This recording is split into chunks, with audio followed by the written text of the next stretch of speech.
Welcome to Community, or hopefully welcome back to Community. I'm Andrew, and I assume that Josh is going to be joining us in a few minutes, but I didn't have any more time to wait, so I decided to go ahead and get started. Now, if you're here tonight, then you'll remember last week, or if you weren't here last week, we talked about 3 big ideas that are going to make your groups successful, and here they were. Okay, here's the 3 basics. We need you to, number 1, show up. Okay, hey, basically man, we need you just gonna get started without me? Hey, I mean, you made it. Super. But you were saying show up. That's exactly right. Right? Do you want to take them? I mean, Let me do this. I mean, geez Louise, you start ideas. 3 big ideas. We want you to show up, join in, and be a big deal. That's what we want you to do in these groups. I don't think it was be a big deal. Well, of course it is. That's why I dressed like I dressed today, because it's a big deal for me to be a group. I was going to ask why you were dressed that way. Well, because 1, show up, join in, be You're a here. big deal. 2, show up, join in, be a big deal. And I'm a group leader, so tonight is storytelling time, and it's my turn to tell my story. So I'm going big deal. Big deal, right? Isn't that how it goes? No, actually, it's show up, join in, and be real. Oh, okay. Well, be real. I got you. Because that's one of the essential elements to growing in community together. The other part of the whole community idea is just based on relationships. And relationships are, I mean, we talked about this before. They're everywhere. Every you see them, single place in the movies. You see them graffitied under bridges. You see them you hear them in music all the time. That's what people sing about. If there were no relationships, people wouldn't have any songs to sing. I actually have a community song. I found a song. Oh, like a theme song we can sort use? of, but it's actually would be a horrible theme song. Oh, like this would be the theme song for the group that goes off the rails. Yeah, this would be anti-community, right? But this is my jam. So you want to hear this? Check. Here it is. Here it comes. You ready? Do I have a choice? No. Okay, good. Feeling me? Feel me? I see what you did there.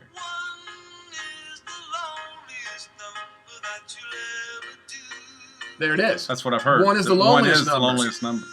2, it can be as bad as 1. But that's why we like having people in these groups with more than 1, more than 2, hopefully 10-ish or so. It's a terrible community song. Well, I like your 1, but I want to raise you 1. I want to raise you 1 to a 2 that I brought a song as well. You're bringing a jam to the table? I'm going to bring my jam to this dance party or whatever we're doing. Let me hear what you got. Here's mine. You ready? Yeah.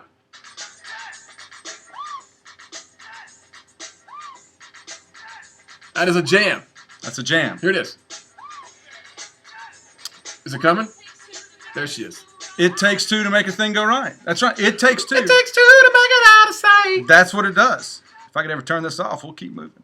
Yeah, it takes 2 because you need more than 2 people to make this happen. We're actually hoping that more than 1, more than 2, that there's maybe 8 or maybe there's 10 or 12 of us in any given room that are getting to grow in these relationships. And we've really talked about growing in 2 purposeful relationships. That's right. In fact, when Jesus was asking in the Gospels, this teacher came to him, and a teacher of the law came to him. He said, "What is the greatest commandment?" And Jesus said, "I'll take your commandment and I'll raise you to relationship." The greatest commandments are 1. Did you give all you got? Live your life for God.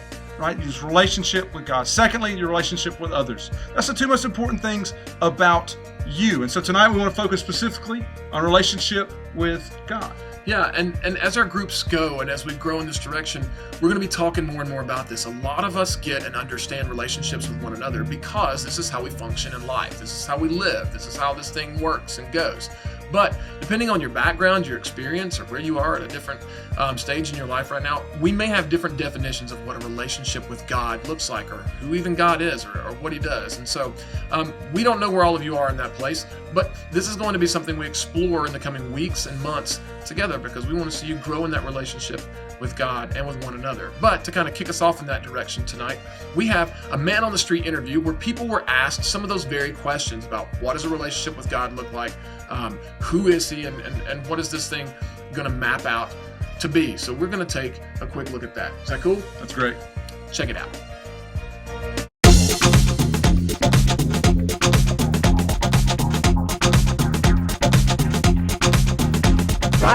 father. Someone to take care of you and watch over you. Do you feel just a spiritual well-being when you hear the word?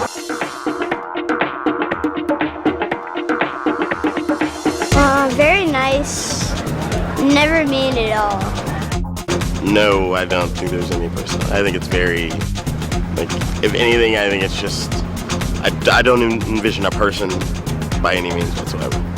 This person is probably the most interesting personality of all. So just because all of the variations of it end up being reflected in what type of people are here. Somebody that's like all-knowing and can, know your steps before you take them, and also like lead you down the right path.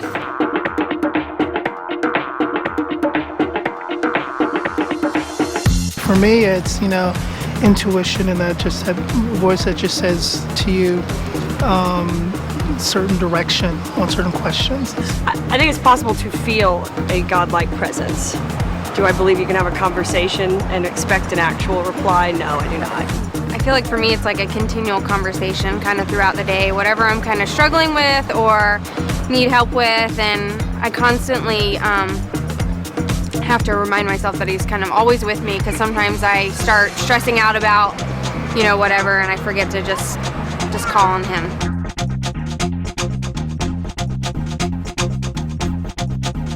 I do. I think you can have a very spiritual relationship with whatever God you believe in. I think it's important that if you're going to be spiritual, you sort of seek that. You're never really finished with it, though. Yeah, I think that God would be such a higher being that it's not possible really to ever know and fully understand it.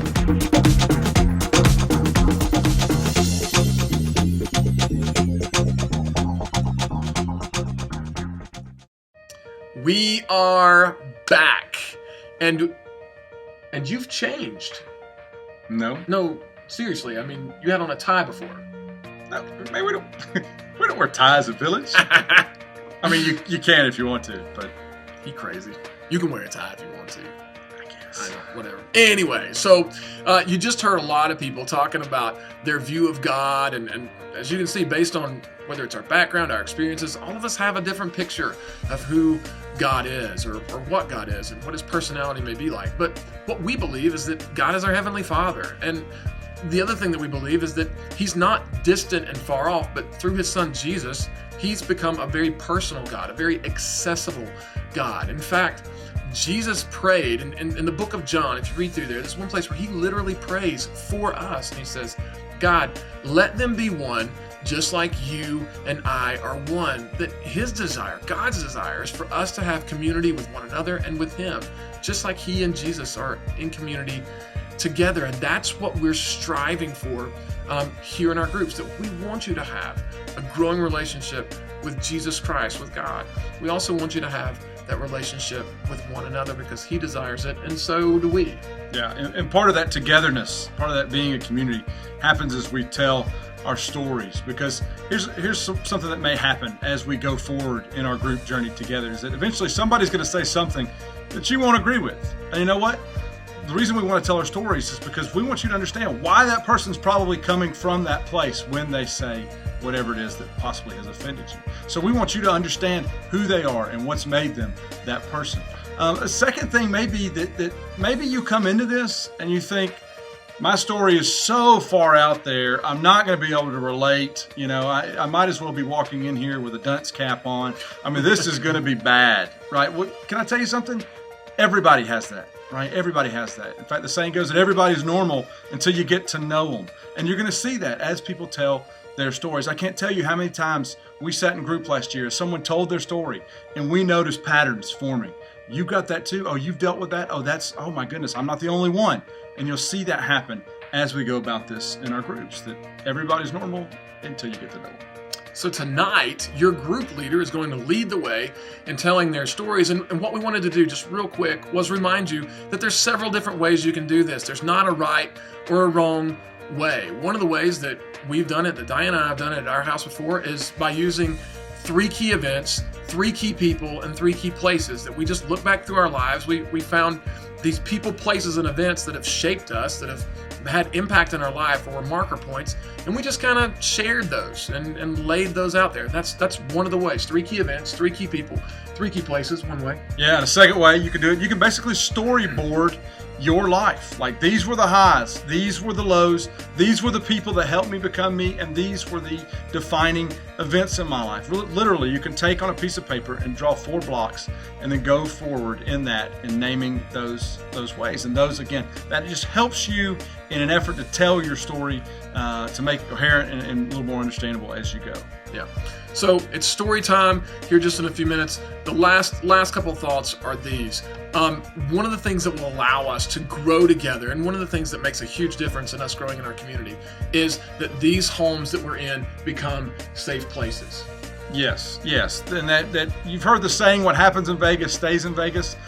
That's kind of true here, that what happens in small group doesn't go on Facebook, right? That's not our bumper sticker. What happens in small group goes on Facebook. We want what happens in small group to stay right there. If we're going to grow in trust, if we're going to grow in these relationships, we need trust. And that's the same way in our relationship with God, the same way in our relationship with others. So we desire, when those stories are told, that we would each have an understanding that whatever is told, that stays right there.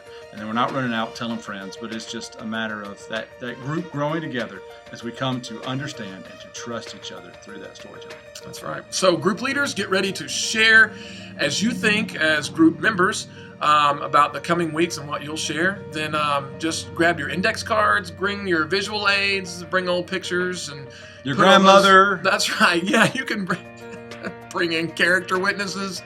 No, but just make a plan and come in ready. We're hoping to get 2 to 3 stories in a week, so on your group night. So it probably means the stories are gonna have to land at about 15 minutes. You don't have to tell every single detail. Just give us those high points, hit some of those main markers in your life, and just begin to share. And like Josh said, I think you'll find that we probably have more in common than we don't. And so just enjoy sharing those. And here's your assignment for next week. Do this, because this will just be fun. It'll because the video will be really short next week as you guys just launch into telling more stories. But next week, we're just going to make it Throwback Thursday on whatever day your group meets. And the way we want you to do that is bring a throwback picture. It can be a school picture, childhood. Glamour shots. That would be awesome. Bring some glamour shots and roll up in there. Dudes, bring your glamour shots. Yeah, Ryan Hood. That's right. Always going to find a way to mention you in a service or on a movie, so it's for you, Hoodie. But bring a throwback picture of yourself, to share a yearbook picture. Bring a yearbook, and just let us all smile and grin and laugh at who you used to be. And then see what people wrote in that yearbook. Oh, that would be classic. That would be absolutely incredible. But everybody bring a picture next week. Even if you're not telling your story, everybody bring a picture. Group leader, share your story tonight. Make sure before you leave tonight, you know who's up next week. Take about 15 minutes, bring your index cards, bring your plan, share your stories, and just enjoy a good time together. I think that's it for us. I think so. It's got it. We will see you next week. That is a blooper right there. All right, we are back. No, we're not. No, we're not. So we're back. Our small group motto is what happens in small group goes on Facebook. So. That's not right. Hey, you've changed. No. No, I'm sure of it. Mm-mm. There's definitely something different. No. Cut.